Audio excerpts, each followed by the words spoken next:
Welcome to Everything Life and Real Estate. Let's get started with our hosts, Linda McKissack and Dana Gentry.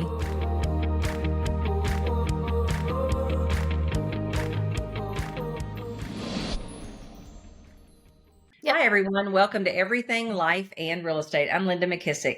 And I'm Dana Gentry. Hey, Dana, how are you? I'm good. I see you're in Ohio.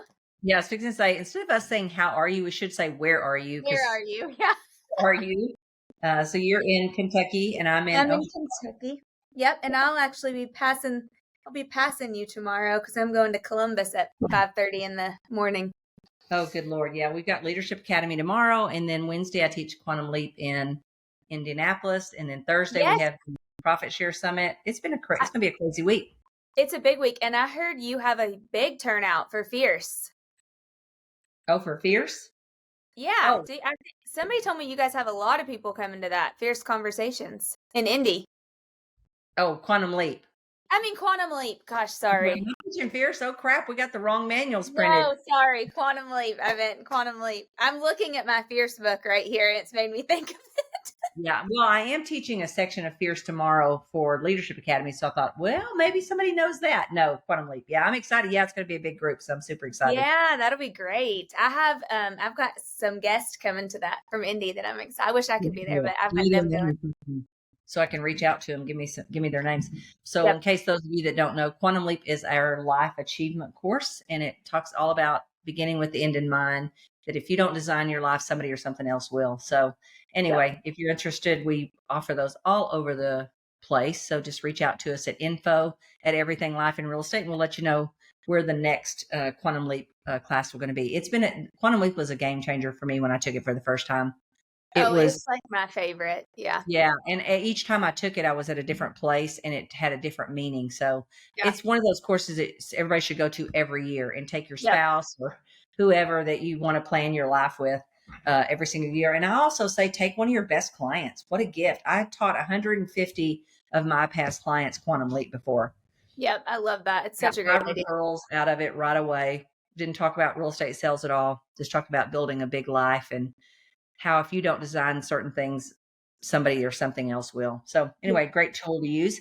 But today we're going to talk about something that I was on a conversation with a top agent the other day, and she said something that really stuck with me. And that was, I don't really need a sales manager. And she was talking about where she is, they have a sales manager. Mm-hmm. And I thought about it and I said, no one needs a sales manager, but what people do need is leaders. Totally. They need leaders. So I thought we'd talk about today the difference between a sales manager and a leader. And people can kind of check off and say, well, am I a sales leader? Am I a sales manager? Am I a leader? Or which do I want to be when I start, building a team or doing whatever? So the first thing that came to mind for me was back in, I don't even know when it was, but I was with a traditional company. I had a sales manager, and that's literally what they were called. Yep. And her idea, very nice lady, her idea was to sprinkle foo-foo dust. And I'm not kidding. It was like, I don't know, glitter or something stupid.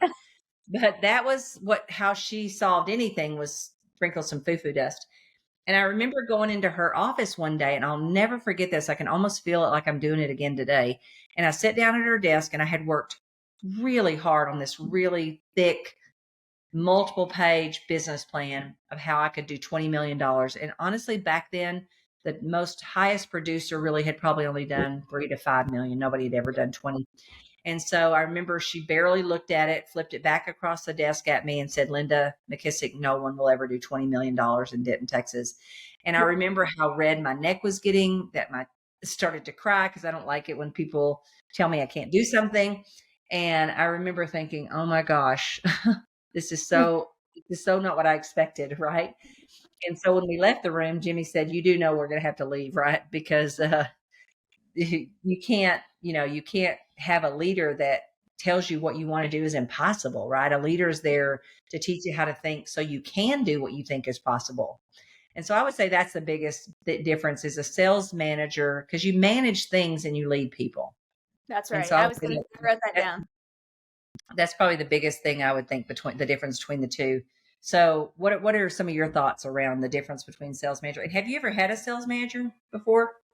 Yes. Yep. I have had a sales manager before. I've actually had one twice, because I was at two different places. And I would say one of them was a sales manager. Yeah. Yeah. I would say both of them kind of were sales managers. Um, and I was thinking, and I have one of my top agents in our Kentucky office, Robin. She was at a different company before she was with us, and they had what I would call probably a sales manager. And we've talked so many times, and she has always said, Linda, the biggest thing that you did as a leader to me, the difference was you helped me to think bigger. Like she said, I always thought that I was just like what I was doing was what I was doing. And she said, almost felt like that I couldn't do more than that. Like, I just felt like I was so capped. And she has said that for years. I mean, now she's been a partner of mine for years. And she's always said that. And I can think of so many leaders versus sales managers that have helped me with that. And I think a huge difference is really that. Like a leader helps you just think bigger. They might Yeah. not have all the answers. They can ask you the right questions, but they're helping you think bigger to just another level that you didn't even think was possible to think at. I mean, you aren't even thinking there. Kind of like how you and I just went and sat in a room with John Maxwell and Dane and Kathy, and we were like, holy crap, we're thinking way too small. Yeah. Yeah, exactly. Yeah, that's so true. And I think sometimes people kind of get hung up on that, being the smartest kind of person in their organization. Instead, you want leaders who can lead you to a higher level. I wrote down think bigger also, but what comes to mind to me is I think a leader helps you 10x, the sales Yeah, manager keeps you at 2x. totally And agree. I think a leader again helps you think big enough that you can think 10x and you can achieve 10x, and a sales manager really is just about helping you just 2x your business. And so we've Yeah, always said, the real freedoms and enjoyment and energy comes from 10xing, not 2xing. 2xing is yep, where all the frustration is. And yep, I think back to some of the leaders in my life. I mean, I think about my sales manager. She could have never gotten me to 10x. Matter of fact, she was telling me 2x was best I could do. But the hmm truth is, when I got around people who were leaders, yeah, number one, I think they got to be learning based. They got to be learning and growing, because if they're yep, not learning and growing, then you're out learning and growing them more than likely, and you're going to not ever feel like there's any value. But so I would say one, they're learners and they're growers themselves. yeah. Yep, I totally agree with that. I recently listened to a podcast. I think it actually might have been Mark Cole, Mm. who was sharing this. I'll have to go back and try to find it. But one of the great things that they said, in talking about leaders, it was actually the 10 landmines that leaders step in that, like, can blow up whatever they're trying to do. But all leaders at some point step on one of them every now and then because, Yeah, when you're leading, you're quick start and you're failing all that. Like, you're going and then you'll fix it.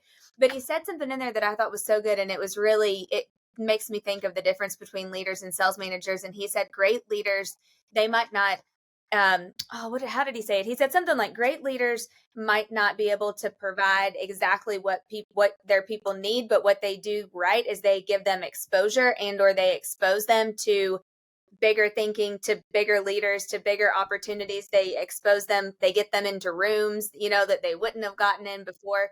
And I thought, gosh, there's so much power in that. I'm always like pushing people, get to this. Have you got your ticket? Have you got to that? I feel like a broken record.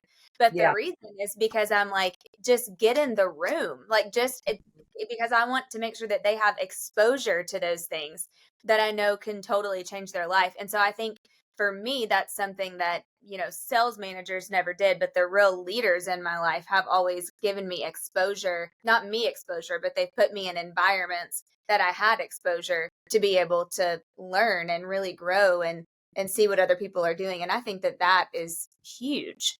yeah. Because I think people, again, the best way they either think differently or, accept change or do change is when they self-discover something. And that's Yep. only going to be done experientially, right? Where you can Yep. either, well, or the three ways is stories, questions that make them think, and experientially. And so we've just talked about all three. You got to Yeah. have stories that they can see themselves in. And so if you're not around and know what's going on, you don't know what stories are out there for you to share with someone. Yep. if you're, as a great leader, you got to know the right questions to ask. And I think so many times people get, actually just hung up on, they feel like they have to have the right answers, and you don't Yeah. ever have to have the right answers. You just have to know what questions you need to ask. And I think that leads to leaders who are great listeners. If you're a leader and you're a great listener, you're going to know which question to ask them. But I think sometimes sales managers would get caught up feeling like they had to have the answer. And so they just answer whatever way they know, rather than thinking about what's the real issue here and what great questions can I ask them so that they can self-discover what they need to do. Because again, people don't really tell them. Yeah. This could be maybe harsh, and I don't think this is how all sales managers are.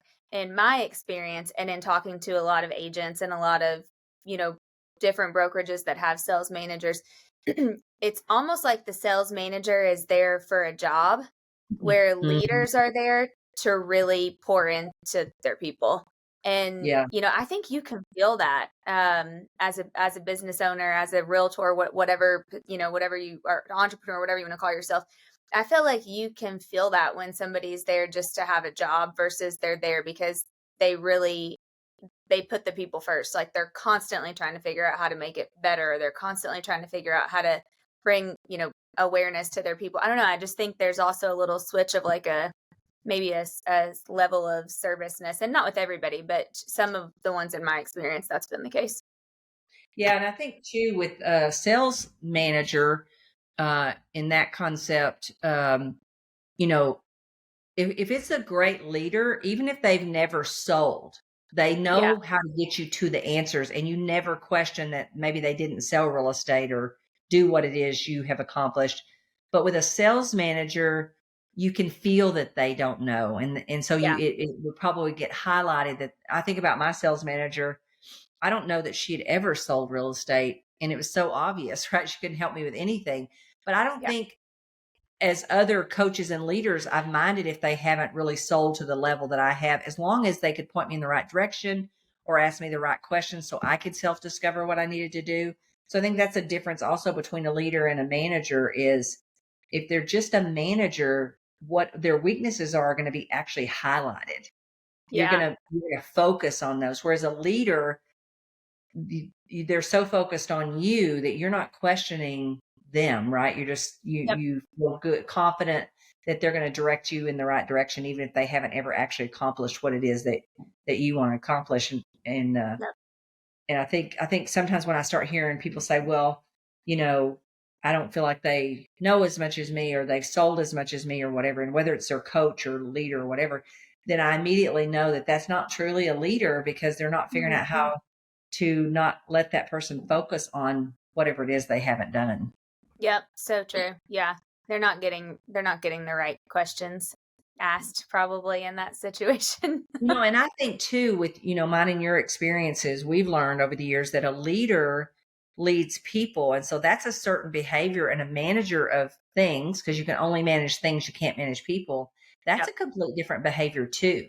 A leader gets filled up by lots of, people, and a manager wants to just kind of move things around, right? They want to manage, and you can only manage things, you can't manage people. So with leaders, they actually get filled up by serving others and adding value to other people. That's probably their, greatest gift, is that actually gives them energy, and they love doing it. They don't go home at the end of the day exhausted because they really wanted to manage things, and they wound up having to lead people. Yeah, so true. It makes me think of Jack Welch. He always says, like, great leaders tell people where they're going, why they're going there, and what's in it for them, like the other person. And I think that's always such a big important thing when you're really trying to lead people versus manage them. And I think in most situations, people would say it doesn't really feel great to be managed by somebody. True. That's true. At least most high drivers, high achievers don't. Yeah, you're not going to manage, right? Well, and I think the other thing too, leaders are real clear about what is a waste of someone's time, whereas sales managers, they may not put and I'm thinking from true experience on this. When I had a sales manager, the meetings were terrible. They were awful because they were just foo-foo and, preach at us what's coming up, and all these people got to talk to us about all these things that could care less about. I'm looking at my Yep. clock the whole time. And a leader makes the meeting engaging, worth my time, Mm-hmm. have value in it. So I think that was the other big thing I noticed between it, someone who was my sales manager and someone who was my true leader. Yeah, totally agree. Yeah, they have like a magnetism, is that the right word, to them?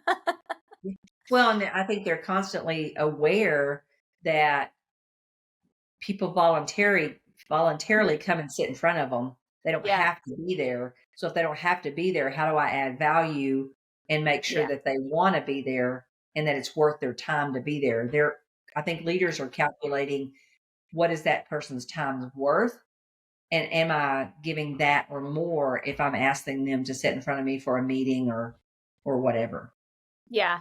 I love this. I have this. I found this thing I was trying to look. I don't know if I sent you this, but in Clint Pulver's book, I love it here. We had him on, gosh, probably 2 years Oh, ago, yeah. maybe, when his book came out. It was so good, but he had something in there that I have used so many times, and he calls it the 4 types of managers. And even though in this situation we're talking manager versus leader, I really believe like his fourth one, what he calls as the mentor manager, is really another word for leader. But he Yeah. has the 4 different types of managers based on standards and expectations and connection. And so he says when you have a manager that has really low standards and expectations and they have low connection with their people, he calls them the Mhm. removed manager, and the result is disengagement. When you have low expectations and standards and a high connection with people, he calls them the buddy manager. But the Mhm. result is entitlement from your people, because they're like, oh, they're my friend, or I deserve this or I deserve that. And then when standards and expectations are high, but connection with people are low, he calls that the controlling manager, and you get rebellion and pushback because they don't have a connection. They're just trying to have high standards. But the last one, which I think is what he means as leader, he calls the mentor manager, which is when you have high standards and expectations and you have a high connection with your people. The result is respect and loyalty. And they Yeah. actually, they want to follow you and they want to be with you, and they respect what you've done and they're loyal to you. But I just think that is really helpful too, because depending if you're looking at whether it's a manager or a leader, I think a lot of people would say all those other things kind of fall into that manager, but a true leader will have high standards, high expectations, but they'll also have a really high connection with you. Yeah. Yeah. And I think in Fierce, they talk about EQ is actually they're discovering is way more important for a leader to have than Yeah. smarts, charisma, all those other things. They need that EQ with people Yeah. more than they need anything. And it's kind of what they actually most companies have started looking for in their Wow. leaders, is that emotional connection that they can, I can that, see that for sure, because you can't really teach that to people. no, I mean, you can teach them some of the other stuff, but you can't really teach that. yeah, that's so true. That's true. Yeah. Good point. Yeah.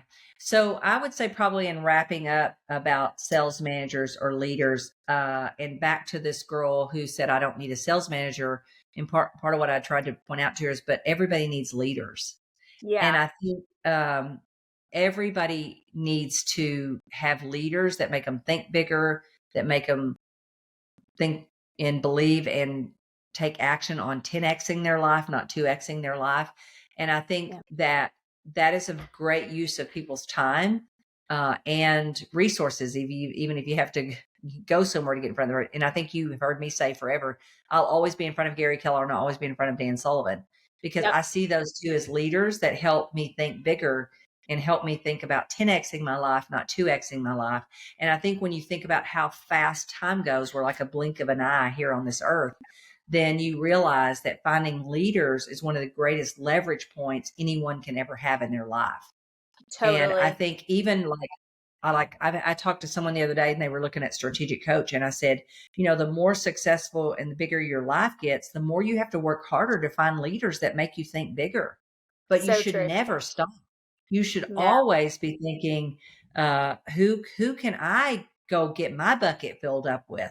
Yeah. Because usually as leaders, you're pouring out your bucket. But I think there's always somebody out there, and you just got to either write the check or figure out how to get in a world where that person lives so that you Yeah. can get in front of that leader. Yeah. Adam and I were just looking at, we're doing like some stuff with our CPA, and we were just looking through stuff, and I was like, what is all this like amount? And he was like, oh, that's the other coach that I just hired. And I was like, do you have 3 right now? Like, are you doing 3 different? And he's like, yeah, I am. I'm fast tracking it. I'm like, okay. He's like, but I needed to hire a real actual marketing coach. And I'm like, okay. But I was like, I didn't know what that was for. But it's true, because he's like, quickly, he wants to, he's just not afraid, he really believes in that. But I think it's because he kind of had reached the max of the other people he was talking to, and he was like, I can't know more than they do. Like, I got to go find somebody that knows more, even if I have to write a check for it. Yeah, especially because as a leader yourself, the busier you get, the less time you have to waste on the wrong leaders or the wrong, coaches or whatever it is that you're looking at. That's funny. Yeah. Yeah, totally. Awesome. All right. Well, I think the big takeaway here is, if you're leading people, make sure you're a leader, not just a sales manager. And no matter who you are, go look for those leaders that can pour into your life and help you to think much, much bigger than you're thinking right now. Yeah, perfect. Awesome. Sounds all good. right. And we got an event coming up next week. Dana, you want to talk about that and see if anybody still wants to come? Yes, there are still a few tickets left. We're going to have one there, right? Oh my gosh, yes. So we have the I Love Coaching Summit in Charleston, South Carolina next week, November 2nd and 3rd. And it is, oh my gosh, John Maxwell is the keynote. Linda and Jim are going to be there speaking.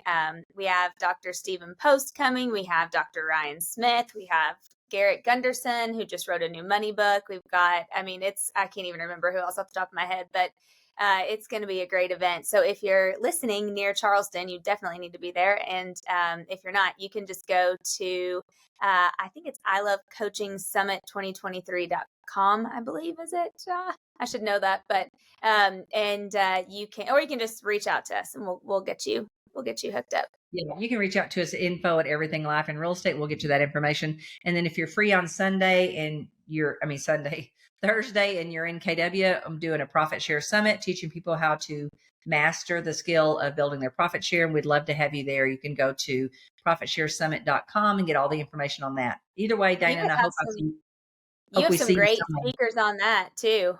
We do. Speaking of great leaders, Mo Anderson is our keynote, and she's kicking us off. So I can't wait.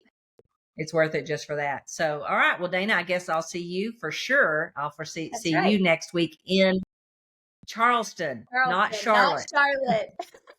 That's right. See if I tap that. All right. Sounds good. Be sure to subscribe for more business strategies and tactics to inspire you to live an abundant real estate life. Don't forget to rate and review so we can bring you the best content. Find this and other valuable information at everythinglifeandrealestate.com.